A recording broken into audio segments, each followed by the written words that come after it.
Good morning दोस्तों, मैं अरुण देवेंद्र शर्मा आपका स्वागत करता हूं आपके अपने YouTube channel glory of study पर। दोस्तों, हमने लास्ट क्लास में पढ़ लिया था वाटरलू की लड़ाई, वियना की संधि और उदारवादियों की हार, रूढ़िवादियों की जीत। फ्रांस में दोस्तों फिर से बोरबोन राजवंश की स्थापना हो चुकी थी, यानी कहा जाए रूढ़िवादियों की हो गई थी हार और वहीं रूढ़िवादियों की हुई जीत और वहीं पर उदारवादियों की हार हो गई। अब उसके बाद क्रांतिकारी कुछ करेंगे कि नहीं करेंगे? क्या अब जो उदारवादी हैं वो काम को बंद कर देंगे क्या फिर से कुछ बदलाव करने का प्रयास करेंगे? तो चलते हैं और देखते हैं कि होता है क्या आगे की कहानी में। देखिए, 1815 में वाटरलू की लड़ाई हुई। अब उसके बाद क्रांतिकारियों ने क्या क्या कदम उठाए। क्रांतिकारी जो उदारवादी थे वो जमींदोज हो गए, कहने का मतलब वो अंडरग्राउंड हो गए। जो सक्रिय थे, खुल के विरोध कर रहे थे, वो अब चुपचाप से और क्या कहते हैं बड़े ही आराम से बिना हाईलाइट हुए विरोध करना है, ये वाली प्लानिंग उनके कम्युनिटी में या उनके ग्रुपों में चलने लगी। तो होगा ही क्या आगे दोस्तों कि जो उदारवादी हैं वो जमींदोज हो जाएंगे, यानी कि शांत हो जाएंगे और फिर वो गठन करेंगे सीक्रेट सोसाइटियों का। किसका भाई? सीक्रेट सोसाइटियों का, यानी कि ऐसी सोसाइटी जिसमें हाईलाइट नहीं होना है, चुपचाप से काम करो, ठीक है। और वहीं पर ही क्या होगा कि जैसे अपने यहां पर क्रांतिकारी हैं वैसे ही वहां के एक फेमस क्रांतिकारी हैं जूसीपे मजीनी। जूसीपे मजीनी दो सीक्रेट सोसाइटियों का गठन करेंगे। पहली है आपकी यंग इटली जो मार्सेय में होगी और दूसरी आपकी यंग यूरोप जो बर्ने में, जिन्होंने इस सीक्रेट सोसाइटी की स्थापना की। और ये ही बताएंगे भैया कि राजशाही सरकार का विरोध करना है, ठीक है। यानी कि उदारवादी स्टार्टिंग से ही जो राजशाही सरकार है उसका विरोध करते आ रहे हैं। वो चाह रहे हैं कि सरकार हो लोकतांत्रिक हो, संवैधानिक हो, ठीक है। तो उन्होंने ये कहा भाई कि राजशाही सरकार का विरोध करो और लोकतांत्रिक का क्या करो भाई? समर्थन। लोकतांत्रिक सरकार का क्या करो? समर्थन। और उसके बाद ही होगी क्या? आपकी स्टार्टिंग होगी क्रांति के युग की, ठीक है। ठीक इसी के ही बाद क्रांति के युग की शुरुआत होगी।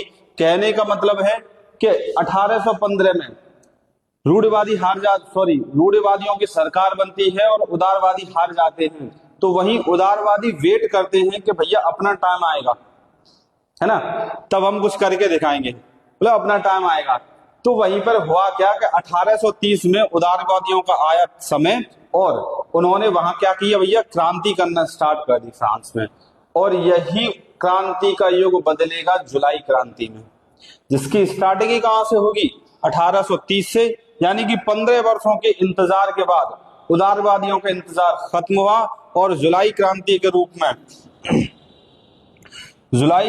रूप में फ्रांस में पहली बार उथल पुथल हुई, जिसमें होता ही क्या है कि जिसमें राजाओं को उखाड़ फेंक दिया जाता है। यानी कि जो बोरबो राजवंश फ्रांस में चल रहा है उसको पूरी तरीके से निस्ते नाबूद कर दिया जाता है, खत्म कर दिया जाता है और वहां पर संवैधानिक राजतंत्र की स्थापना होती है। देखिए, फ्रांस की कहानी बड़ी फिल्मी है।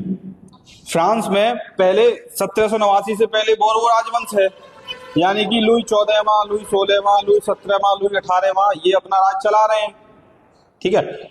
और वहीं पर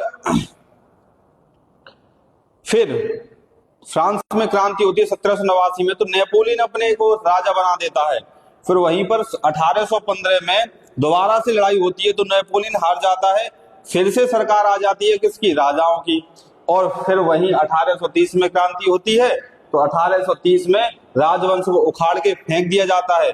अब यही फ्रांस की कहानी नहीं खत्म होगी, अभी ये 1848 तक चलेगी। फ्रांस लास्ट में जाके आजाद होता है, ठीक है ना। तो यहां पर संवैधानिक राजतंत्र लग जाता है, यानी कि राजा तो रहेगा लेकिन राजा पर जो कमांड कसेगा वो संविधान कसेगा। राजा संविधान के अनुसार काम करेगा, राजा संविधान के अंतर्गत कार्य करेगा, ठीक है। और वही लुई लुई फिलिप को राजा बना दिया जाता है। और इसी जुलाई क्रांति के युग में या इसी क्रांति के युग में आपका फ्रांस, पोलैंड, जर्मनी, इटली और ऑटोमन, ये क्या कहते हैं, बोलते हैं ना खरबूजा खरबूजे को देखकर रंग बदलता है, तो फिर इनमें भी क्रांति आना स्टार्ट हो जाती है। इनको भी चाहिए भैया स्वतंत्रता। ठीक है, इतना नोट करो, उसके बाद आगे लिखाता हूं।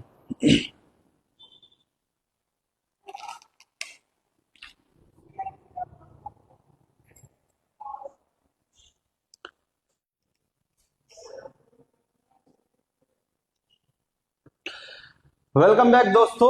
अब देखिए जुलाई क्रांति हो गई जिसमें फ्रांस ने राजाओं को उखाड़ फेंका और फ्रांस में संवैधानिक राजतंत्र की स्थापना कर दी, जहां पर लुई फिलिप को राजा बनाया गया और कहा गया कि तुम राजा तो रहोगे लेकिन संविधान के अंडर में कार्य करोगे, संविधान में ही तुम्हारी शक्तियां निहित होंगी।